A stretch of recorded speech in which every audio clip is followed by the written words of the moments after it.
அனைவருக்கும் கணித வணக்கம்.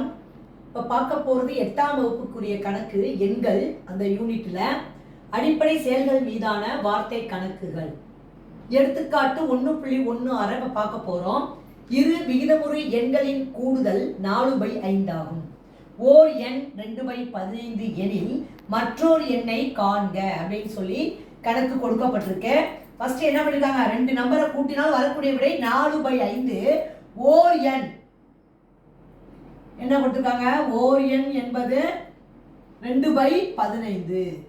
தெரியாத மற்றொரு எண்ணை நம்ம என்னன்னு வச்சுக்கிறோம், எக்ஸ் என்றோம்.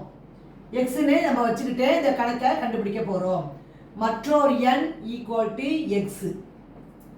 இப்ப பாருங்க, இரு விகிதமுறு எண்களின் கூடுதல் 4/5 கொடுக்கப்பட்டிருக்கு. அப்ப ஓர் எண் என்னது, 2/15 பிளஸ் மற்றொரு எண் எக்ஸ். இது ரெண்டையும் கூட்டினால் வரக்கூடிய விடை என்னது, 4/5. அடுத்த ஸ்டெப், நமக்கு தெரியாத நம்பர் இப்ப கண்டுபிடிக்க போறோம். X is equal to 4/5.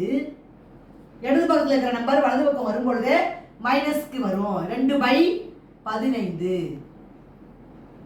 இப்ப 5க்கும் 15க்கும் மீசிமா எடுத்தோம்னா 15. 15ல 5 3 தடவை இருக்கு, 3 × 4. அடுத்து மைனஸ் 15ல 15 ஒரு தடவை இருக்கு, 1 × 2. அடுத்த ஸ்டெப், 4 12 மைனஸ் 2/15. அடுத்த ஸ்டெப் என்ன, 12ல 2 கழிச்சா 10/15. இதை வந்து 5ஆம் வாய்ப்பாடுல சுருக்கலாம். 2 5 10, 3 5 15. அப்ப கடைசியா வரக்கூடிய விடை என்னது, 2/3. அப்ப இந்த x is மதிப்பு என்ன வந்து கண்டுபிடிச்சிருக்கோம், x is equal to 2/3. இதுதான் மற்றொரு எண். இப்ப 2/15 2/3 கூட்டினால் வரக்கூடிய விடை என்ன வந்துரும், 4/5. அப்ப தெரியாத மற்றொரு எண் என்பது 2/3. புரிஞ்சுங்களா?